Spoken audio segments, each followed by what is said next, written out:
And after the questions, I found myself consuming red pill after red pill after red pill in a desperate effort to remove myself from the matrix, until I realized that the cultural war I was witnessing was deeper than I thought. That the forces of evil moving through this revolution were more pernicious than I thought, and that it had already divided the church before I had noticed it. Talk about all the seriousness of BLM. We're talking about all the seriousness of 2020 and the riots and resentment, and I can't help but laugh. But this is the result of 2020. These women right here cheering and eating in front of you. This isn't a video that someone else made. This is their video that someone archived. They were proud of this video. Hey yo, what's up guys? So I'm coming to you another video, and we're talking a little about BLM organization, a little bit about themes of resentment and revolution, things that were going on 2020, the riots and everything, and then essentially talking about a red pill journey from this new YouTuber by the name of Joseph Ramos, his channel Seeds of Truth. You can find him on Instagram, Seeds of Truth Society, and pretty much how he was kind of weighing all of this and everything. So he was recommended to me by a fellow subscriber, and I was totally digging everything that he was doing. So much so I DM him saying this very much thing, like, not only do I think what he was doing is great, what I think we're doing is really truly important. You know, combating the culture war, combating the mainstream narrative, combating the opposing narrative in regards to my truth with universal, objective, divine truth that was going on. And you know, I mentioned this in pretty much some other videos that, you know, I have the same sentiment that, you know, what we are living through is spiritual warfare. You know, there are some evil things that is afoot, and you know, even if you don't want to view it as a religious spiritual aspect, you know, you can very much look at it in just as any type of thing that, you know, ages and times are turning, you know, the fourth turning essentially, you know, you can say, like, you know, how hard times make strong men make good times make weak men make hard times. You know, even if you want to view it in that lens, cool. But you know, I'm going to view this more so like on a spiritual level, in which this is a really much of a kairos over chaos mentality. And he kind of being on that point, you know, he is formatting his videos kind of like on that. You know, he's taking these ideas from, like, in the books of the Bible, in this case books of Genesis, and talking about in each chapter and pairing it up in his journey and his talking and what his subject matter is talking about, right? So again, he's a new YouTuber, like 15 subs as a recording of this video. So I've been there, I know what it is. So not only I want to highlight him, but of course he's a fellow Filipino from LA, a fellow Catholic, obviously hands down had to do it up. But again, I do like his content, right? And if you like his content too, be sure to check out his other videos. And if you like it, consider subscribing to his stuff, right? And so, you know, again, I was watching his video and I wanted to pause it because I want to do a reaction video for his video, as well as provide some good commentary from my lens. And so, again, we're talking a little bit about this, especially that BLM is also in the news again, because once again, they have bought another mansion, and we're going to get into that too. So, a little bit that, if not another video. And so, yeah, with all of that said, shall we begin? So tall cause I'm hauling. I was waking up getting racks in the morning. I was broke, now I'm rich, these niggas salty. All this is on my body, got me. But first, of course, if you're new to my channel, what is up? My name is Mitch Maverick Mitch. Hey Mitch, all the Mitch is the real Mitch here, and pretty much I like talking about what I talk about. So, current events, reviews, pop culture, social political commentary, be sure to check out all those videos as you're finishing this video. Also, please like, share, subscribe, as it feeds the algorithm, and let's get into it. Overnight, growing national unrest. The nation erupted into scenes of chaos, violence, and widespread destruction into the early morning hours. Dozens of American cities up in flames after some protests turned into riots. Large crowds of demonstrators in multiple cities getting more violent following the death of George Floyd. In Washington, D.C., protesters setting a large fire just blocks from the White House, shouting, "You are the threat," to police in riot gear. I remember where I was during the 2020 George Floyd riots. At home, living with my parents, focusing on summer classes. I usually pride myself on having a level head, not being easily swayed by emotions. But watching the video of George Floyd's last moments with a knee on his neck ravaged me. I found myself emotionally compelled to act in solidarity. I put the black square on my Instagram. I donated money to George Floyd's funeral. And I checked up on my black friends. At that time, I identified myself as a conservative for a while now, albeit due to more cultural reasons as a Catholic rather than any interest in policies. But in the beginning of the summer of 2020, I admit to having some leniency towards the protests and later on the riots. The police were in the wrong on this one, I thought, and I couldn't see any other solution for fixing law enforcement nationwide other than the cries of the unheard, as Martin Luther King Jr. had put it.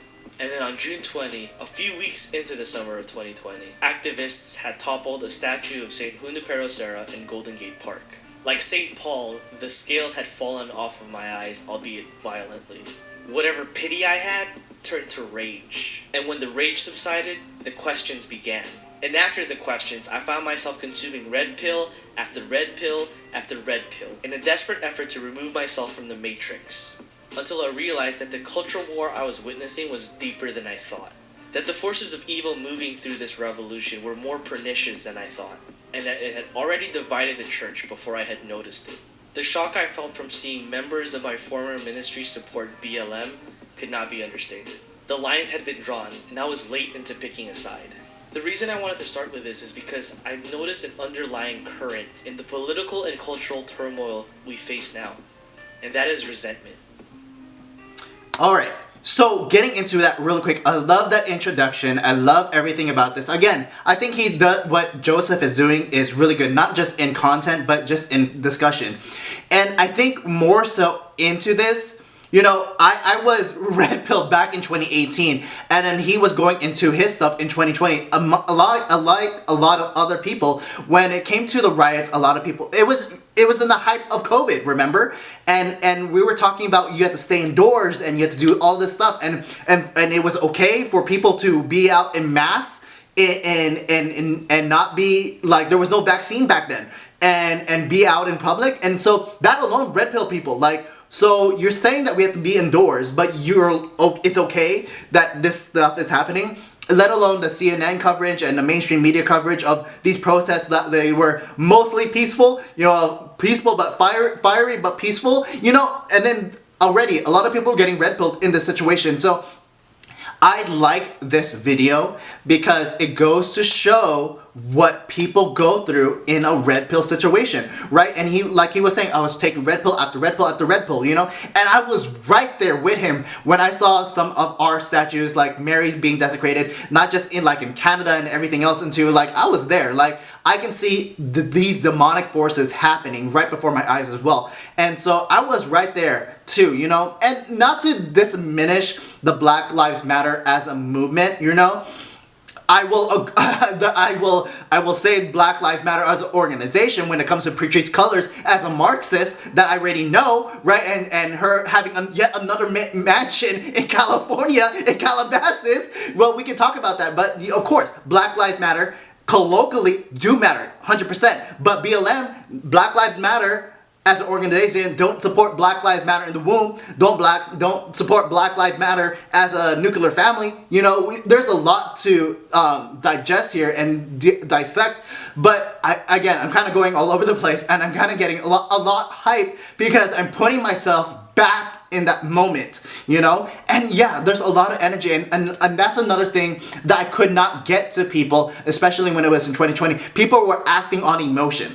You know, when you're acting on emotion, you're not thinking straight, right? And so and that tends to be a lot on the left, right? I have lost a lot of friends in this red pill journey because I want to say things objectively, but I can't because people are too hyped in the emotions, right? And so again, a lot to digest here and everything. Again, I totally love it. Totally love with all of this. So continue. What's up? I'm Joseph Ramos, and welcome to another episode of Seeds of Truth. Today we're going to talk about the 4th chapter of Genesis, which follows Adam and Eve after their banishment from Eden and tells the story of the first sin outside of Eden, murder of a brother. Also, real quick, again, a lot of this has, like I said in the intro, like a lot of this has kind of like religious aspects. So if you're not really into it, like, just bear with it. And like, you can also look at this kind of like I have seen like Jordan Peterson do this version where he's talking about resentment in Cain and Abel, which he's going to talk about, but in more on a psychological level rather on a religious level, right? And so, like, if obviously if you're religious, you're going to dig this. If not, I just ask that you stay tuned. In Genesis chapter 3, Adam and Eve are tempted by the serpent to eat the fruit out of the tree of the knowledge of good and evil. They are then cursed by God and banished from the Garden of Eden. Genesis chapter 4 begins with Adam laying with his wife Eve, and Eve giving birth to 2 sons, Cain and Abel. As they grew up, Abel tended to the flocks, while Cain tended to the soil. One day, both Cain and Abel offered the fruits of their labor to God, Cain offering fruits, and Abel offering flesh from the firstborn of his flock. God looked upon Abel's offering with favor, but not on Cain's. So Cain was very angry, and his face was downcast. God warns Cain about his resentment, but to no avail. After plotting it, Cain unleashes his anger on Abel, attacks him, and kills him. Then when God asks Cain where his brother is, Cain responds, "Am I my brother's keeper?" I, my brother's keeper.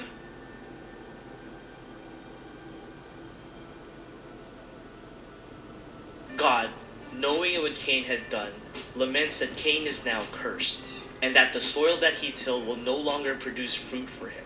As Cain cries out in sadness and fear of his own death, God extends some mercy.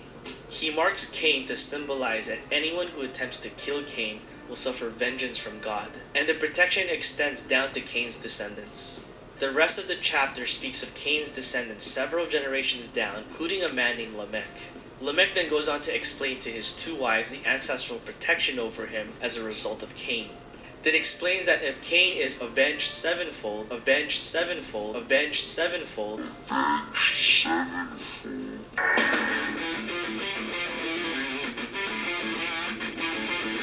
then Lamech 77-fold.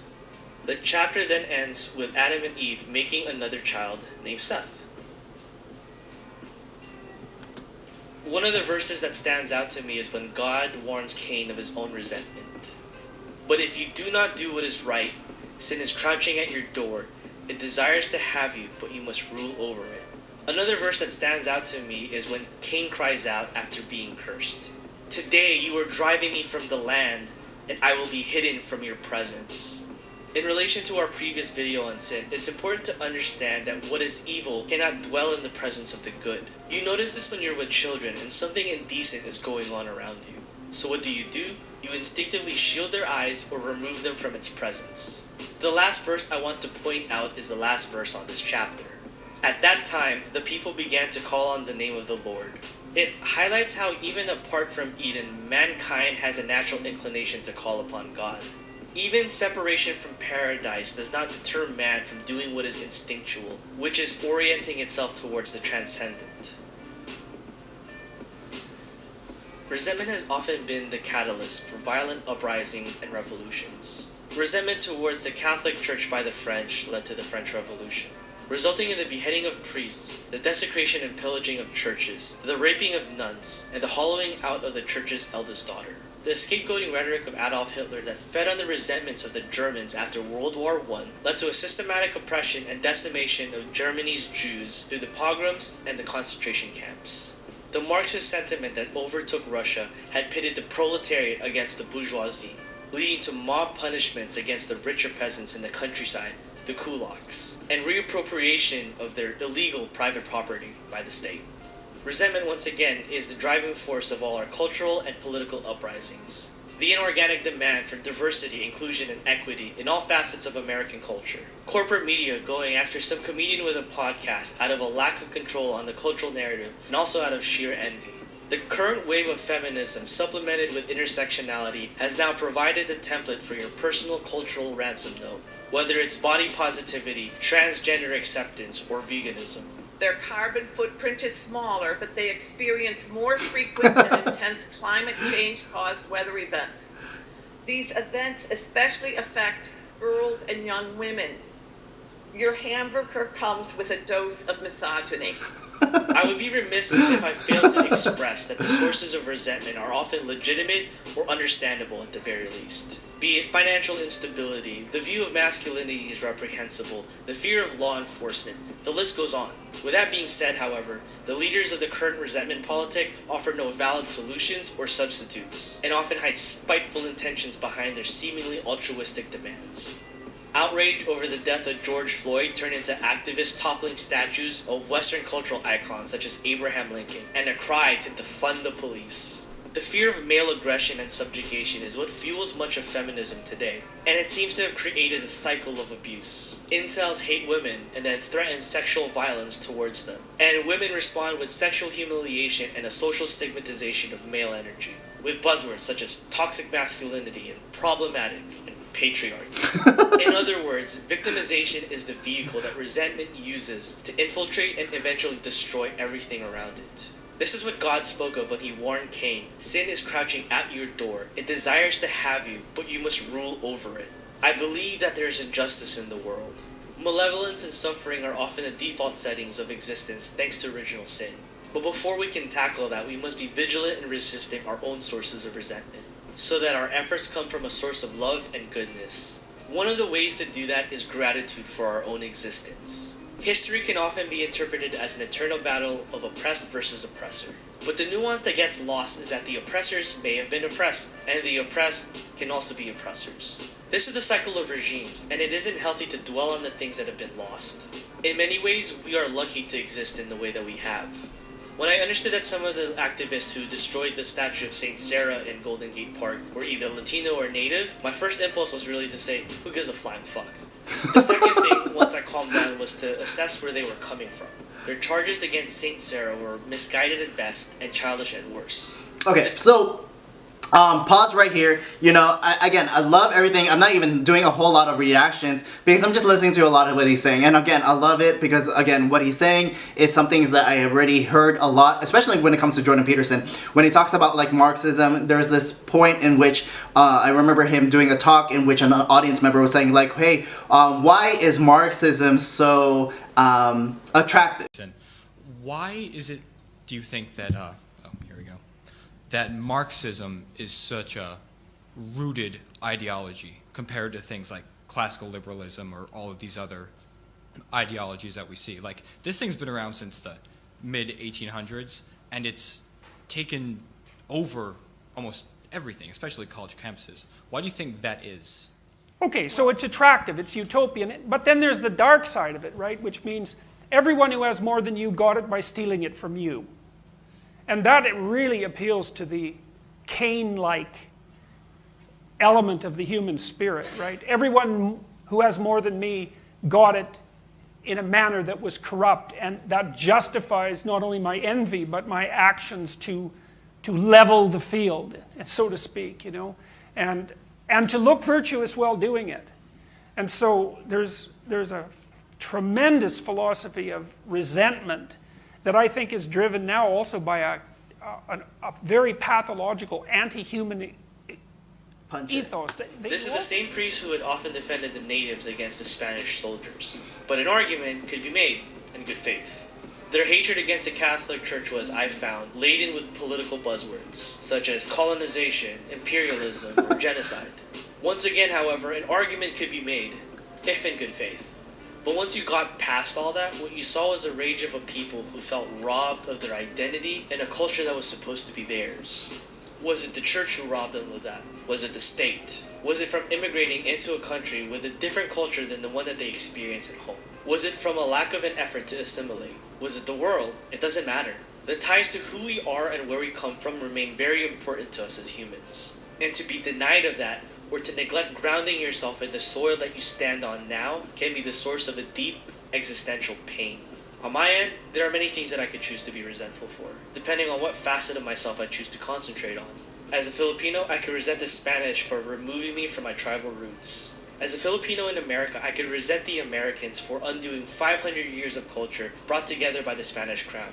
As someone whose grandfather fought in World War II, I could resent the Japanese for their multitude of war crimes and assaults on women committed in the Philippines during the war.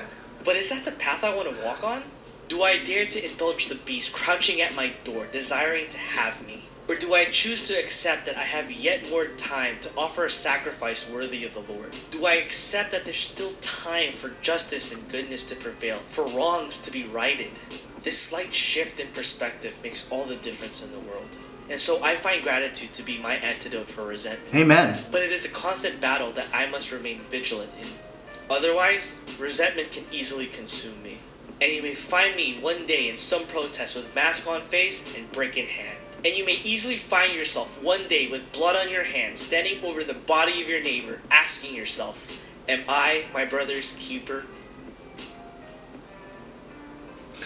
Okay, before he gets into discussion, I love that again, right? And so I weigh these things again too, like I have done other videos as well, why I'm so kosher with Western civilization entering the Philippines or something, or why am I so kosher with Catholicism being introduced into the Philippines.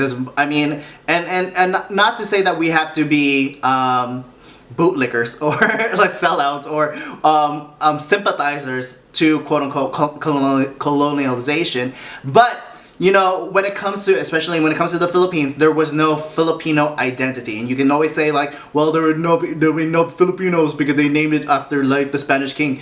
Okay, cool, whatever, but we were all warring tribes. Like, and I always bring this up. Like, just in the movie Hero with Jet Li, like the warring nations in China was brought together by a one nation, right? You can talk about it all bad, all the wars and everything, but it was brought together by one nation. And so the Spanish gave one nation to the Philippines. Like, obviously we had to gain our independence and gain our independence again from the US and everything, but there was an idea of one people, and you can still say it's still divided within the many different regions and the many regions of the Philippines. But again, there's something there to be said about being Filipino, right?